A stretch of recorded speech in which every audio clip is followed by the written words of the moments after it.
حکومتی بینچز کے اراکین اسمبلی کے ساتھ مکمل سوشل بائیکاٹ کریں. یعنی کہ جیسے آپ ایوان میں آتے ہیں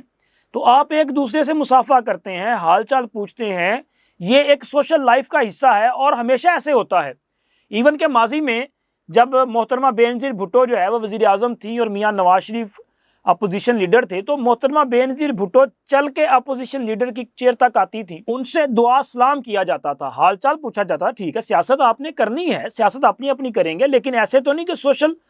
جو ہے وہ بائیکاٹ کر دیا جائے. اس کے علاوہ میاں نواز شریف جب وزیر اعظم تھے اور محترمہ بینظیر بھٹو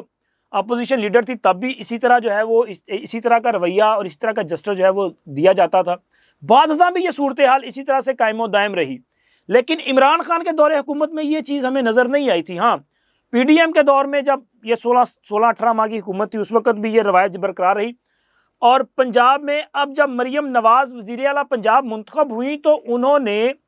اپنے انتخاب کے اگلے روز جیسے ہی وہ اسمبلی آئیں تو وہ رانا آفتاب احمد خان صاحب کے پاس گئیں, ان کی چیئر تک گئیں اور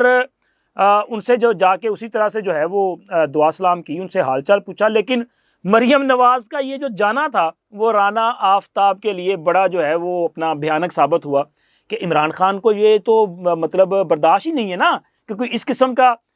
سوشل جو رابطہ ہے وہ ہو. تو لہٰذا عمران خان صاحب نے رانا آفتاب کا پتہ صاف کیا اور جناب علی احمد خان بھچر صاحب کو جو ہے وہ اپوزیشن لیڈر نامزد کر دیا. اس حوالے سے سنی اتحاد کونسل کی طرف سے اعلامیہ جاری کر دیا گیا. اب رانا آفتاب احمد خان صاحب جو کوئی سینئر پارلیمنٹیرین ہے وہ پردہ سکرین سے مکمل طور پہ جو ہے وہ غائب ہو چکے ہیں. اسی طرح عمران خان صاحب یہ چاہتے تھے کہ اسمبلی میں ایک دوسرے سے سوشل جو بائیکاٹ ہے وہ تو ہو ہی ہو, لیکن حکومتوں کو چلنے بھی نہیں دینا, حکومتوں کی ناک میں دم کر کے رکھنا ہے, احتجاج کیا جائے اور شدید قسم کا احتجاج کیا جائے. لیکن جو عمران خان چاہتے تھے اس کے برعکس ہونا شروع ہو گیا, کیونکہ سنی اتحاد کونسل والوں نے حکومت کے ساتھ اتحاد کر لیا ہے. اسی وجہ سے تو پنجاب میں 7 سینیٹر جو ہیں وہ بلا مقابلہ منتخب ہوئے ہیں, جن میں 2 کا تعلق سنی اتحاد کونسل سے اور باقی جو 5 جو ہیں وہ حکومتی اتحاد یعنی کہ مسلم لیگ نون سے میجورٹی ہے. ایک آزاد ہے محسن نقوی صاحب, وہ آزاد حیثیت میں کامیاب ہوئے ہیں, جبکہ باقی دیگر میں جو سنی اتحاد کونسل کے 2 سینٹرز منتخب ہوئے ہیں ان میں جناب ایک تو جناب حامد خان صاحب ہیں, یہ سینئر وکیل ہیں, تحریک انصاف کے درینہ رہنما ہیں. اسی طرح دوسرے جو ہیں وہ جناب راجہ علامہ ناصر عباس صاحب منتخب ہوئے ہیں, اور مسلم لیگ نون کی طرف سے پرویز رشید صاحب, ناصر بٹ, احد چیمہ یہ جو ہیں منتخب ہوئے ہیں, اور طلال چودھری صاحب جو ہیں وہ سینٹر منتخب ہوئے ہیں. اچھا, طلال چودھری صاحب کے سینٹر کا ٹکٹ کا جو فیصلہ تھا اس کی خبر سب سے پہلے میں نے آپ کے ساتھ شیئر کی تھی. آپ کو یاد ہوگا کہ جب ٹکٹوں کا فیصلہ کیا جا رہا تھا تو طلال چودھری صاحب کو ٹکٹ دینے کی بجائے نواب شیر وسیر صاحب کو ٹکٹ دیا گیا تھا, یہ فیصلہ کیا گیا تھا. اور میں نے آپ کو بتایا تھا کہ طلال چودھری صاحب کو سینیٹر کا ٹکٹ دینے کا وعدہ کیا گیا ہے اور اس کے ساتھ ساتھ صوبائی اسمبلی کے 2 ٹکٹس ان کو دیے گئے تھے. تو جناب طلال چودھری صاحب جو ہیں وہ بھی بلا مقابلہ سینیٹر منتخب ہو چکے ہیں. اور یہ سارا فیصلہ جو ہے یہ مل ملا کے ہوا ہے, مکمکا کے ساتھ ہوا ہے, حکومت اور اپوزیشن کے مل بیٹھنے کی وجہ سے ہوا ہے. حالانکہ عمران خان تو نہیں چاہتا کہ اپوزیشن جو ہے وہ حکومت کے ساتھ بیٹھے اور جو حکومت ہے وہ آئینی اور قانونی پروسیس کو آگے بڑھائے. عمران خان تو چاہتا ہے کہ جناب معاملہ جو ہے وہ جمود کا شکار ہو جائے اور بالآخر مجبور ہو کے عمران خان کی سزائیں جو ہیں وہ معاف کرنے کا اعلان کر دیا جائے. نہ تو عمران خان صاحب آپ ملک کو جمود کا شکار کر سکتے ہیں اور نہ ہی آپ کی سزائیں جو ہیں وہ معاف ہونی, بلکہ آپ نے جو کچھ کیا ہے اس کا خمیازہ آپ کو بھگتنا پڑے گا اور یہ سزائیں جو ہیں وہ آپ کو اسی طرح سے بھگتنا پڑیں گی. ہاں, عدالتوں سے آپ کو ریلیف اگر مل سکتا ہے تو لیں, قانونی طور پہ آپ ریلیف اگر ثابت کر سکتے ہیں کہ آپ کے کیسز جو ہیں وہ غلط ہیں تو ثابت کریں اور آپ کو ریلیف مل جائے گا. سیفر کیس چل رہا ہے نا اسلام آباد ہائی کورٹ میں, اس میں بھی سماعت کل تک کے لیے ملتوی کر دی گئی ہے اور ابھی تک جو سماعت ہے اس میں تو جناب تحریک انصاف کے آپ گروپس چیک کر لیں, عمران خان صاحب بری ہو چکے ہیں, رہا ہو چکے ہیں, سارے کا سارا سیفر کیس اڑ چکا ہے کیونکہ ون سائیڈڈ ہے سارا. سلمان صفدر صاحب کے دلائل جاری ہیں اور سلمان صفدر صاحب جو ہیں وہ ایک تو کہتے ہیں جی سائفر گم نہیں ہوا چونکہ سائفر کی اوریجنل کاپی آج بھی وزارت خارجہ میں موجود ہے. اسی طرح وہ کہتے ہیں کیس ہی نہیں بنتا. اور وہ کہتے ہیں کہ جی عمران خان نے کسی قسم کا کوئی جو ہے وہ سائفر کا جو آفیشیل کوڈ ہے اس کو ڈیکوڈ نہیں کیا یا اس کی خلاف ورزی نہیں کی، تو عمران خان پہ وہ سمجھتے ہیں کیس فارغ ہے، کیونکہ ابھی تو بھائی دوسری طرف سے دلائل آنا باقی ہیں، پراسیکیوشن ڈپارٹمنٹ کی طرف سے، ایف آئی اے کی طرف سے وہ کیس آئے گا، پھر پتہ چلے گا۔ ہاں خوش ہونے کے لیے مطلب آپ کو منع تو نہیں کیا جا سکتا نا، آپ خوش ہوں جتنی دیر آپ ہو سکتے ہیں، جب اسلام آباد ہائی کورٹ کا فیصلہ آئے گا تب پتہ چلے گا، کہیں ایسا ہی نہ ہو جائے آپ کے ساتھ کہ جیسے پشاور ہائی کورٹ سے آپ کو جو ہے وہ ذرا زخم اٹھانے پڑے ہیں،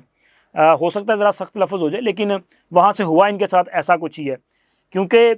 انہوں نے تحریک انصاف کہیں یا سنی اتحاد کونسل کہیں، انہوں نے دیکھیں پورا زور لگایا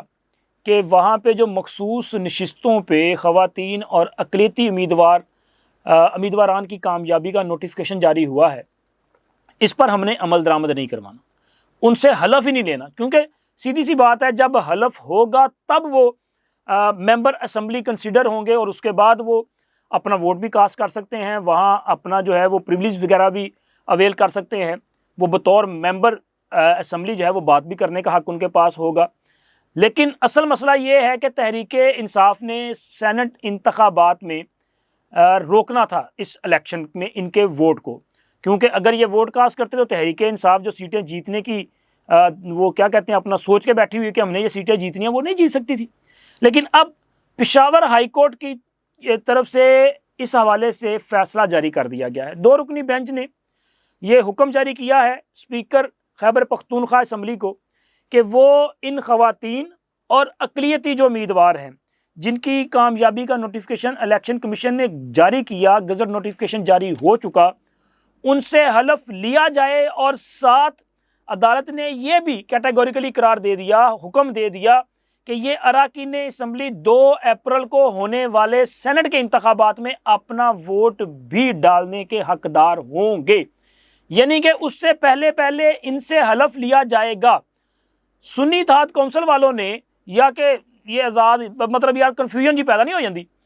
انہوں نے پوری کوشش کی کہ ہم نے اسمبلی کا اجلاس نہیں بلانا، گورنر خیبر پختونخوا نے اپوزیشن کی جو درخواست تھی اس پر انہوں نے اسمبلی کا اجلاس بلایا، اور عدالت نے اس پر بھی سوال اٹھایا اسپیکر کے جو وکیل تھے کہ کیا گورنر کو حق آئینی طور پہ ہے اس اجلاس بلانے کا یا نہیں، تو انہوں نے اس بات کو تسلیم کیا کہ جی بالکل گورنر جو ہے وہ اجلاس کال کر سکتے ہیں، لیکن اپوزیشن کی درخواست پہ انہوں نے جو اجلاس کال کیا اس کا مطلب یہ ہے کہ وزیر اعلیٰ کا جو ہے وہ ٹیکنیکلی آؤٹ کر دیا گیا ہے، ان کو جو ہے وہ غیر مؤثر کر دیا گیا ہے، اس لیے یہ اجلاس جو ہے وہ نہیں بلایا گیا تھا، تو اس وجہ سے حلف نہیں کروایا گیا۔ عدالت نے کہا کہ جب ایک ممبر اسمبلی کا گزٹ نوٹیفیکیشن ہو جائے تو پھر آئینی تقاضا ہے کہ انہیں فوری طور پہ حلف جو ہے ان سے لے لیا جائے تاکہ وہ اسمبلی رکن ہو۔ اب آگے کیا پوزیشن ہوگی یہ تو بعد میں دیکھا جائے گا نا، مطلب تحریک انصاف کی اب سوچ چیک کریں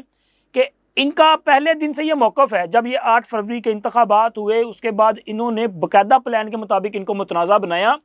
تو یہ ڈے فرسٹ سے ان کی یہ کوشش ہے کہ قومی اسمبلی کا اجلاس نہ بلایا جائے، پنجاب اسمبلی کا اجلاس نہ بلایا جائے۔ کیوں نہ بلایا جائے؟ یہ کہتے ہیں جی ہمارا مینڈیٹ چوری ہوا۔ کتنا مینڈیٹ چوری ہوا؟ کہنے کو تو یہ کہتے ہیں کہ جی ہماری 180 یا 185 سیٹیں بنتی ہیں، لیکن انہوں نے انتخابی عذرداریاں جو دائر کی ہیں وہ مجموعی طور پہ میرا 17 حلقوں کو انہوں نے جو نتائج ہیں ان کو چیلنج کیا ہے، کلیم کرتے ہیں 180 کا اور چیلنج کرتے ہیں صرف 17 سیٹوں پہ، ٹھیک ہے،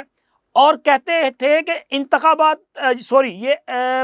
اسمبلی کا اجلاس اس لیے نہ بلایا جائے